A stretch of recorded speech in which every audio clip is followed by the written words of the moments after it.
pesan yang pertama dan utama agar kita semua menjaga takwa kita kepada Allah Jalla Jalaluh. Sebab mereka yang berbahagia baik di dunia sampai di akhirat hanyalah orang-orang yang bertakwa.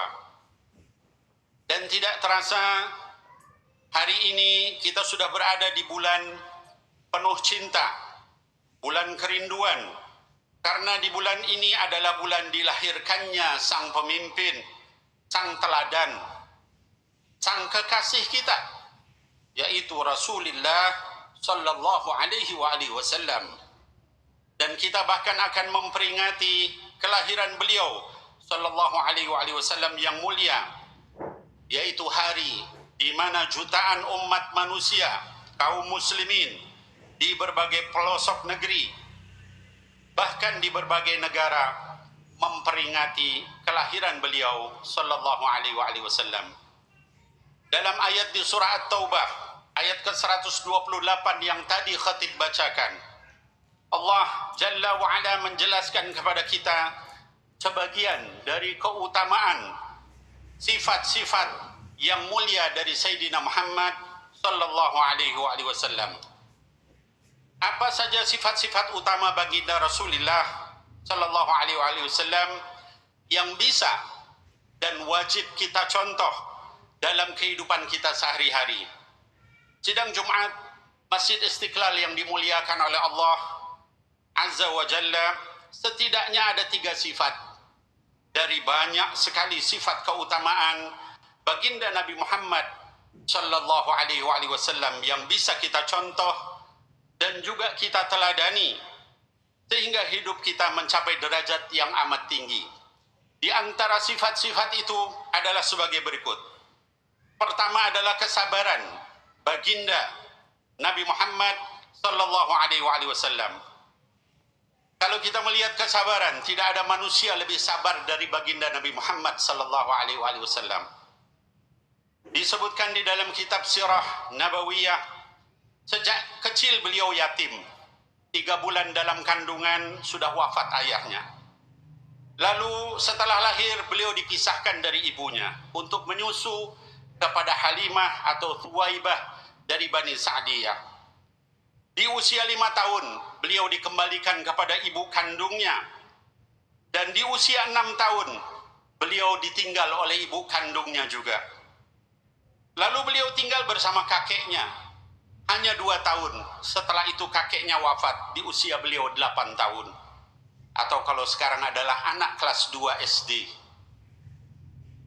Kemudian beliau ingin sekali punya anak laki-laki.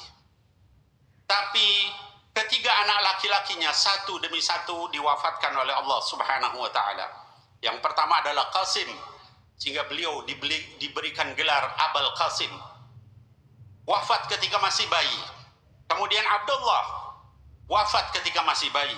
Dan yang terakhir anak laki-laki beliau adalah Ibrahim yang juga wafat ketika masih bayi.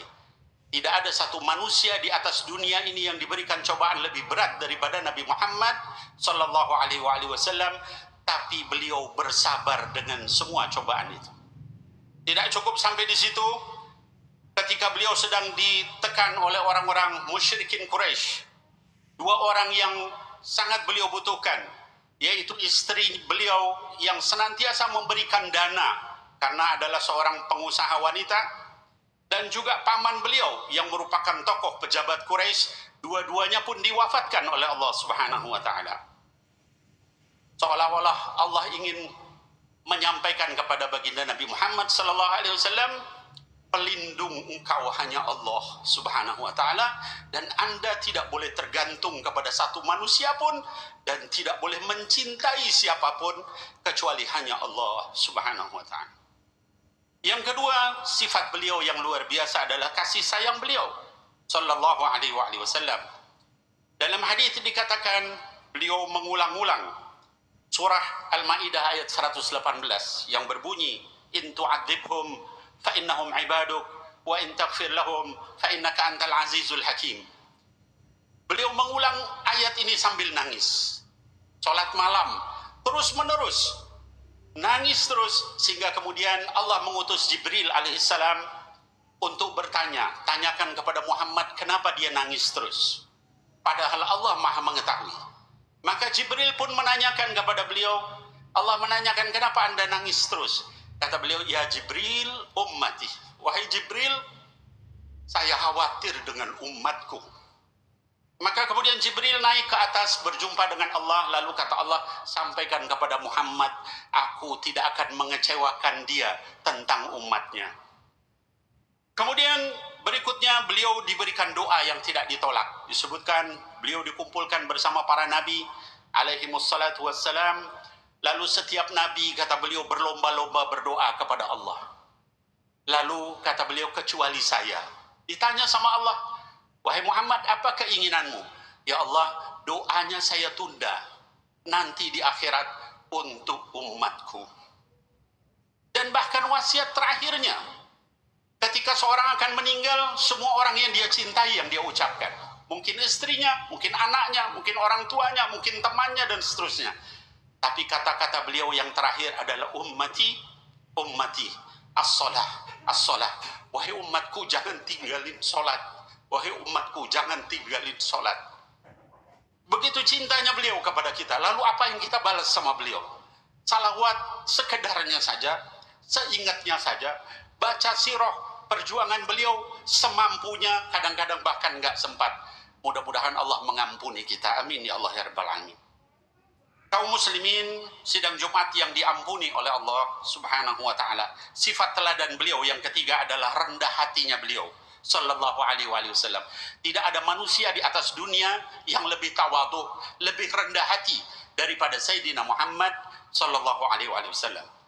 Disebutkan beliau itu kalau sudah jumpa dengan orang, beliaulah yang pertama kali mengucap salam. Padahal beliau adalah manusia paling mulia, Rasul terakhir. Kalau orang itu mendekat, beliaulah yang pertama kali mengulurkan tangannya untuk berjabat tangan. Kalau orang itu menggenggam tangannya, maka beliaulah yang terakhir melepas tangannya. Kalau dipanggil, beliau tidak pernah menoleh hanya kepalanya, tapi seluruh badannya menoleh untuk menghormati yang memanggil. Kalau beliau berbicara, beliau tidak pernah noleh kanan kiri, sepenuhnya melihat kepada yang berbicara sampai puas. Dan beliau tidak pernah memotong pembicaraan orang lain. Dan kalau beliau berjalan, hampir-hampir lebih sering matanya melihat ke bawah daripada melihat ke atas. Karena rendah hatinya beliau. Ma'asyiral muslimin, sidang Jum'ah yang seluruhnya diridhoi oleh Allah Subhanahu wa taala. Amin ya rabbal alamin. Sifat teladan beliau yang keempat adalah ibadahnya Sayyidil Mustafa sallallahu alaihi wasallam. Yang pertama adalah tadabburnya beliau. Dikatakan dalam hadis, ya, diriwayatkan oleh Imam Tirmidzi, ya, bahwa ketika turun surat Hud itu sampai beruban rambut beliau. Kata beliau, syayabatni hudan wa akhwatuha, yang bikin saya beruban ini surat Hud. Dalam riwayat lain disebutkan surat Hud, surat Al-Mursalat, surat Al-Waqi'ah, dan idza syamsu kuwirat. Itu yang membuat beliau sampai beruban. Yang kedua, suara tangisnya disebutkan oleh para sahabat, yusalli bina wa fi sadrihi aziz ta'ziz al-mirjal minal buka. Beliau solat berjamaah dengan kami dan kami dengar suara tangis beliau di dada beliau itu seperti air mendidih di dalam kuali. Ma'asyiral muslimin, bagaimanakah kita ketika solat? Apakah kita bisa khusyuk ketika solat seperti beliau yang sampai suara tangisnya seperti air mendidih dalam kuali? Padahal beliau sudah diampuni dosanya yang terdahulu maupun yang akan datang. Beliau juga pernah tahajud membaca surah Al-Baqarah, Ali Imran, An-Nisa dalam satu rakaat. Diriwayatkan oleh Imam Muslim dalam sahihnya. Sidang Jumat yang diberi taufik oleh Allah Subhanahu wa taala, dan sifat terakhir yang akan saya kemukakan pada khutbah yang singkat ini adalah kedermawanan Nabi Muhammad sallallahu alaihi wasallam. Seringkali banyak orang yang salah faham, dikira bahwa Nabi Muhammad sallallahu alaihi wasallam itu sangat miskin, yang sebenarnya beliau adalah sangat kaya. Dalilnya adalah disebutkan di dalam Quran, ya, di dalam surah Al-Hasyr ayat yang ke-7. Ma afa Allahu ala rasulihi min ahli al-qura falillahi walir rasul walidil qurba ila akhiril ayat. Sesungguhnya harta faid yang ditinggalkan oleh musuh tanpa peperangan itu adalah milik Allah, milik Rasul dan kerabatnya Nabi Muhammad sallallahu alaihi wasallam. Di dalam ayat lain dikatakan, ya surah Al-Anfal ayat ke-41, wa'lamu annama ghanimtum min syai' fa anna lillahi khumusah walirrasul walidil qurba. Seperlima bagian dari ghanimah, yaitu pada saat peperangan dan musuh dikalahkan, seperlima rampasan perangnya adalah untuk Allah, untuk Rasul dan kerabatnya Rasul sallallahu alaihi wasallam. Dalam dua ayat ini Rasul dan kerabatnya tidak pernah dipisahkan. Tapi sekarang ada orang yang ingin memisahkan itu. Mudah-mudahan Allah melindungi kita semua. Hadirin, dengan harta sedemikian banyak, ketika beliau meninggal, beliau hanya memiliki satu pedang, satu kirbah tempat minum, dan perisai yang tergadai di orang Yahudi. Lalu harta yang sedemikian banyak kemana? Diinfakkan, dipakai membantu orang, dipakai dakwah, dipakai jihad fisabilillah, seluruhnya habis tinggal itu. Bukan beliau orang miskin, tapi harta beliau dipindahkan untuk negeri akhirat. Di dalam hadis dikatakan ketika perang Bahrain saja, itu permata berlian yang milik beliau itu satu karung banyaknya. Ada seorang wanita yang membawakan makanan masih panas, lalu kata Rasul, buka kedua tanganmu, maka berlian itu dikasih tanpa beliau menghitung-hitung. Sampai wanita itu gemetaran melihat berlian yang begitu banyak di tangannya. Beliau tidak pernah ngitung-ngitung dalam memberi sampai habis seluruh hartanya. Hadirin sidang Jumat yang dimuliakan Allah, demikian beberapa sifat dari banyak sekali sifat-sifat mulia dan agung dari kekasih kita dan juga teladan kita Nabi Muhammad sallallahu alaihi wasallam.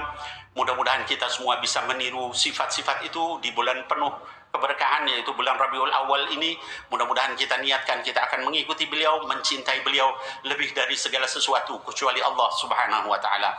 Barakallahu li wa lakum bil Qur'anil azim wa nafa'ani wa iyyakum bima fihi minal ayati wa dzikril hakim wa taqabbala minni wa minkum tilawatahu innahu huwas samiul alim.